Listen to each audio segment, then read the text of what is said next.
how did it feel to be calling plays again, and how do you feel like it went? It's last week, this week, it's just the NFL season is such a whirlwind, and things happen so fast, and sometimes you don't have a chance to really kind of think and reflect about till the end of the year. But was I thought was a great, a good start, to that process. I thought the communication and between myself and the staff, being upstairs, that's critical. That communication piece of it. So that was very smooth.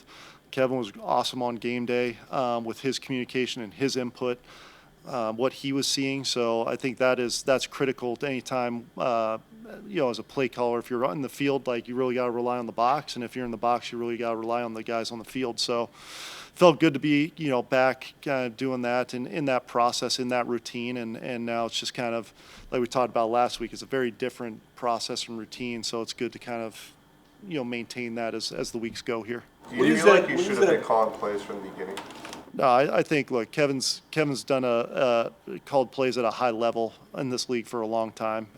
He's been a multiple coach of the year for a reason, as a head coach and as a play caller. I got a lot of trust in Kevin, and I think if Kevin were calling it last week, I'd like to think we'd have very similar results, because it wasn't about the plays, it was about us going out and executing at a high level. Our preparation that week led to us, having good things happen, So I think that he's obviously done a great job for a lot of years, and we were good last week. The key is, though, consistency in this league. We got to do the same thing this week.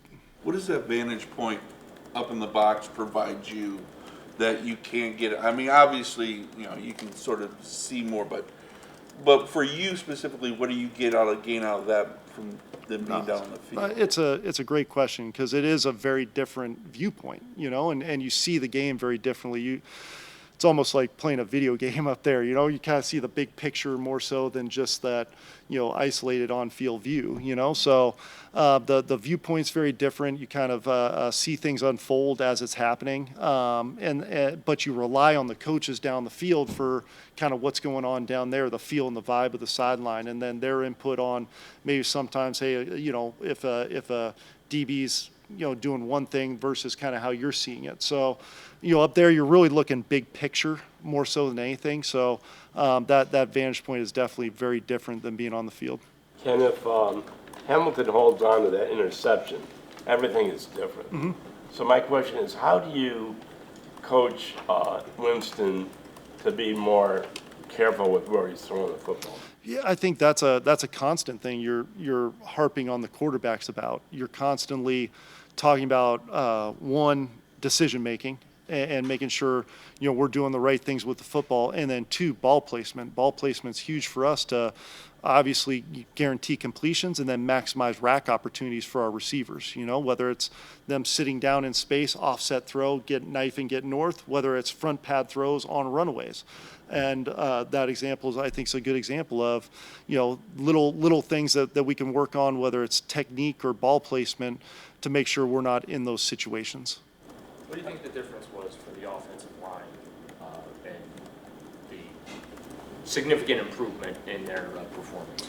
I think they're getting more and more comfortable as games get on, because we're getting guys, in spots where they're kind of having more starts together and they've worked together. We've had a little bit of a rotation in there. Guys have had to shuffle in and out and that type of thing. So you haven't had that continuity as much. And hopefully, now these guys are, they've moved to some different spots, yes, but it's a group that's a veteran group that has had a lot of starts together. And I think them kind of gelling together has helped.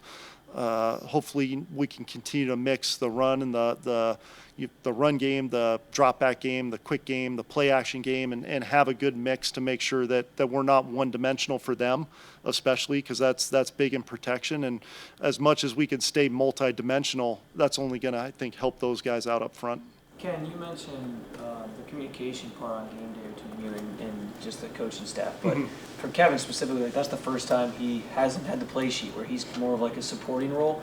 So just, I guess, can you give more details into like what that's kind of like on game day? Is it like, if you have a play in mind, how often is he like, well, I have this play in mind, you guys are kind of bouncing stuff off of each other? And a lot of it happens between series, You know, a lot of it is kind of what we're anticipating coming up on the next series and what we're looking at and any thoughts there and adjustments there. There were some plays that weren't in the game plan even that Kev brought up that were critical plays for us, and we were able to install on the sideline.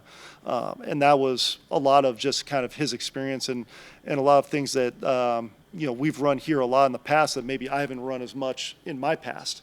And they were great plays for us. So things like that were huge, you know, because it helps you kind of limit your tendencies as a play caller a little bit when you have that type of communication. And I think trust between myself and him and myself, that type of trust to where it's like, hey, that's a good shit. Let's do that, you know, and go that direction, because there's going to be points in the game where not everything is flowing, not everything's perfect, and you've got to adjust, and you got to give the defense different looks or give your guys things that they're comfortable with. So I think those were things that really popped up in the game, because not everything was perfect in the game. There was some things that were good, and obviously, you know, our red zone execution, we got to be better there, but I think the communication, to your point, mid-series is where a lot of that stuff happens, and then you can kind of plan in your head, okay, here's what I'm getting to this series, you know, and that way you're staying ahead of the game a little bit, anticipating what your calls will be, and then you're also kind of giving the defense different looks. What have you seen out of Seb the last 2 weeks when he's really come on with the opportunities, and then especially on that winning touchdown? Mm-hmm. What did you see that made you call it? Yeah, I think obviously said just in general, you know, his physical tool set and his mindset, he comes in and works hard every day.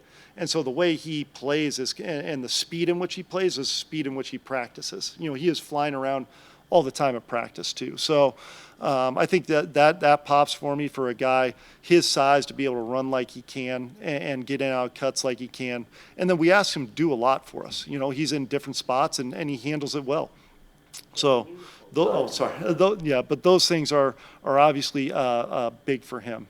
Yeah, and then on the winning touchdown. Yeah. What did you see that made you think that was gonna? Yeah, and again, that was a little bit of Kevin as much as me right there, just in terms of some of the pressures they were bringing right there, and it gave us an opportunity to protect and yet still have a good answer on a high-low combination if they are in a zone or they're not pressuring or anything like that. So there's that was kind of the thought process there, and said is a part of, you know,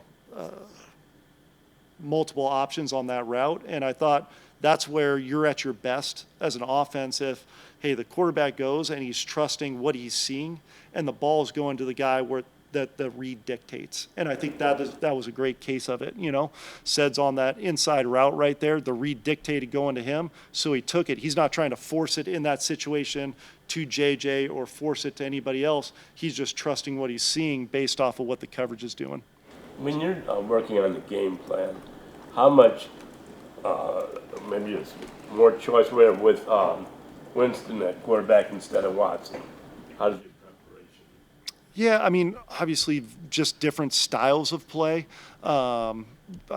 Jameis not as much as the zone read stuff and the, you know, pulling it and all that stuff, and you know, so I think obviously you get into some of those types of things, but the pass game wise, you know, I don't know if there's a major kind of like, hey, let's run more of this just because of that he's in. You know, I think you're looking for concepts that you feel like are effective based off the defense you're seeing, that your guys are comfortable in running. And I think that's just a weekly thing, no matter who's the quarterbacks in the game. Do you think he sees the field a little better than Watson? I wouldn't say better. I think they see the field differently. You know, they see the game differently because they're different people. Everybody kind of has their own way of playing in a way, and an own way of, they might have the exact same play, but they might see it a little bit differently. And not saying that's good, bad, or indifferent. It's just human nature. Do you, in 2 games, have you made the conclusion that Nick Chubb is better with the quarterback under center than as a shotgun back? That's a great question. I think you want to be able to be versatile. I think obviously we've gotten to a little bit more under center type stuff as the weeks have gone right here. So I think Nick's the type of back that he's been effective in a lot of different areas over the years. And I think we just want to continue to utilize him and maximize his touches as much as possible. And that has been, yes, a little bit more under center as the weeks have gone on. Has it been, effective for us? I do think it has been in terms of not only the run, but some of the actions and stuff off of that. But we can't just live in an under center world. We got to be able to do both. And I think we'll continue to do that, whether it's Nick or anybody else in there. When you look at this offense and where it is now and it moving forward, you see Nick's getting better, Wyatt Teller is back now, Jack's getting stronger, Dave Njoku is finally healthy. So does it seem to you when you look at the big picture of what's gone on this season that just there were a whole lot of things that just were not going right in the beginning that seem to be going so much better now? Yeah, I think there's definitely, when guys are healthy, it helps you. But I think we've had a lot of guys be able to step up and play some major roles for us and help us out. And that's been encouraging. And then those guys have been able to get that experience, and that's helped us when Dave does have to come out. Now we got, hey, Jordan can step in or Swamer can step in. And you have those types of scenarios where they can't play the entire game. You got to have faith in those guys, to go in and execute also. But I do think, the more guys are out there together, the more that kind of feel and the flow of the offense, it helps that. But in this league, there's going to be injuries. There's going to be situations where you've got to be able to overcome that, and there can't be any excuses like, hey, these guys are out. It's just like this week. If something happens, a guy breaks a shoelace in a game, we got to be able to execute that next play and still operate at an extremely high level. And when you guys game plan on Tuesday, you're game planning against their defense, but how much does Harbaugh's smash mouth offense come into play into what you want to do offensively? I think that's a great question. I always relate it to, whenever you're game playing offensively, you want to think of it this way. You want to attack a defense how you see fit to score points. And I think where you get in trouble sometimes is, all right, we're playing this offense, so we've got to now change, to this. And we've got to kind of change and do different things that we're not necessarily comfortable with. I think at the end of the day, you got to give your guys what they feel comfortable with executing, and you feel like you can go out and score points. And that's the biggest factor. What's going to help you operate on a consistent basis with execution and go out and score points. And it can't be completely changing your mindset, I don't think, from now it's ball control or now it's, hey, we got to take a bunch of shots. You got to do what your identity is. He's been able to draw teams into his game, the Chiefs game for one. Yeah. By holding the ball and smashing it. I mean, so does that create a greater sense of urgency to get a lead so we can't control a game like that? I think anytime we step on the field, our objective is to go and drive the football and score points. And I don't think that's going to change, whether we're playing Coach Harbaugh or any other team in the league. Yep. Thank you, guys. But when the offense plays like that, like they did last week, how does that energize the whole team? No, those guys did a great job of moving the football, getting first downs, and gave us an opportunity to be able to control the field in the game. So I think that it definitely energizes your group in all areas of the game. Like about the coverage unit, it seemed like it may have been like one of your best coverage games in terms of kickoffs and whatnot. Yeah, our guys covered hard, played physical. That was a big challenge for us going into that game. Was we wanted to play physical versus a physical football team, and I thought our guys, did a good job of preparing throughout the week, and then execution in the game. What is Jalen's strength that makes him so effective in the punt return game? What is it specifically about him that makes him successful? JD's got really good I would say, short area quickness. He does a good job of being able to make the first guy miss, and then he's got good burst and acceleration. But I think, to get the return started, if there's somebody that's showing he can make that guy miss and then get downhill after that. Bubba, what about the way Dustin bounced back and making all his kicks, including the big one in the fourth quarter? Yeah, big kick.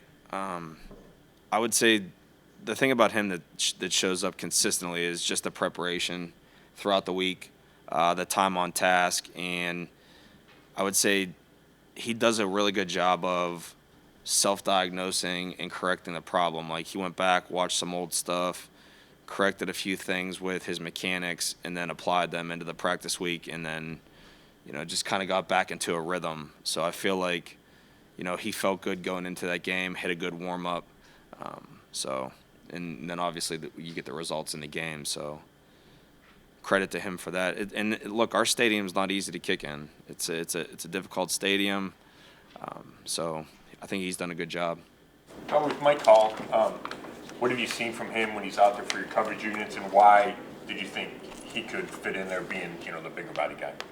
Mike's done a good job. We used Mike quite a bit in the preseason. He's got a unique skill set, being a big guy that has, I would say, is really good short area quickness. He does a nice job using his hands to be able to take on and to get guys off of him.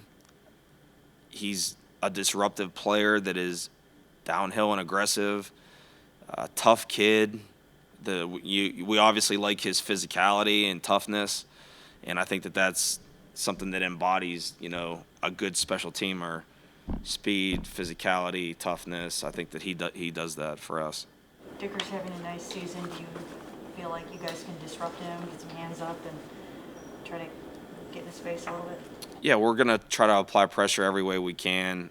He's been very consistent. This past week he missed a PAT, but overall, his, I would say, consistency over the last 2 seasons has shown to be, his, aside from his leg strength and accuracy, his is a huge thing for their team, and being able to connect whenever they have scoring opportunities has been good for him. So he's a talented kid that in college did, he kicked off, he punted, kicked field goals, like he can do it all. So talented player, and a guy that we're going to have to try to disrupt.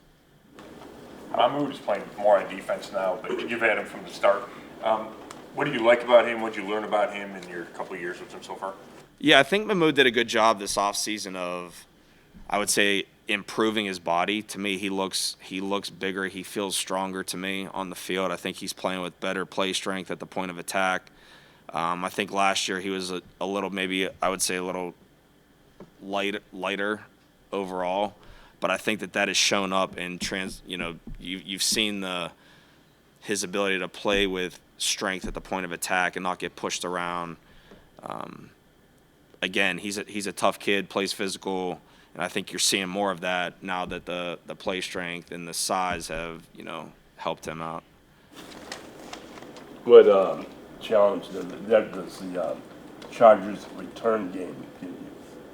They have I would say they have elite speed at the returner position. All the guys that they have, you have Ladd McConkey, who's a high 4.3 guy. You have Darius Davis, who's elite speed. Jalen Reagor, who can run. All those guys have speed in the return game, so we're going to have to do a good job of playing leverage, understanding, what they're trying to do with their schemes relative to, what we're trying to do in ours. So I would say the number one trait that they have in their return game is speed. Closer, would you say Kadarius Toney is contributing? I think during the open portion yesterday we saw him contributing, doing some kickoff stuff. Yeah, he's done a good job. He's been good in the classroom. He's trying to understand what we're trying to do and take it to the field. I think he's improved over the last handful of weeks, and hopefully at some point we'll be able to see him. You were with Jim Harbaugh for a while, right? I've played for Jim 2 years. Yeah. What's that like? Coach Harbaugh, great football coach. I mean, he is all football. He is all football all the time. And, you know, I would say the thing that I talked to our players about earlier in the week was he is about toughness, physicality, finish, hard work. I know, like, we practice hard when I was out there in San Francisco. We two-spot pretty much every team drill and training camp. We practice long, we practice hard. You know, he is old school, and I know that's how he's done a good job of being able to keep that old school mentality in this new day and age where, you know, I would say football is much softer overall than it's been in the past relative to the rules and just everything that goes into it. Less practice time, less time with the players and things like that. You could see he's done a good job of, even at Michigan, wherever he's been, of maximizing the time with the players to create that culture of toughness, physicality, and it shows up in their film. I mean, their defense is really good. They run the shit out of the ball, excuse my language, and that's his mentality, and that's how he's always been, and I don't see him really changing. Do you think, this is a general question, but do you think that making football softer is a thing you just said? How does that affect the results in games? I mean, you could take that question and run a lot of different ways with it. I would just say that there's a lot. Yeah. Next question. I mean, just to answer it in a fair way, I would say, like, you know, just obvious things. You really can't touch the quarterback. You really can't hit anybody in certain areas anymore. Like, a lot of those things you could do like, you can't even land on a guy.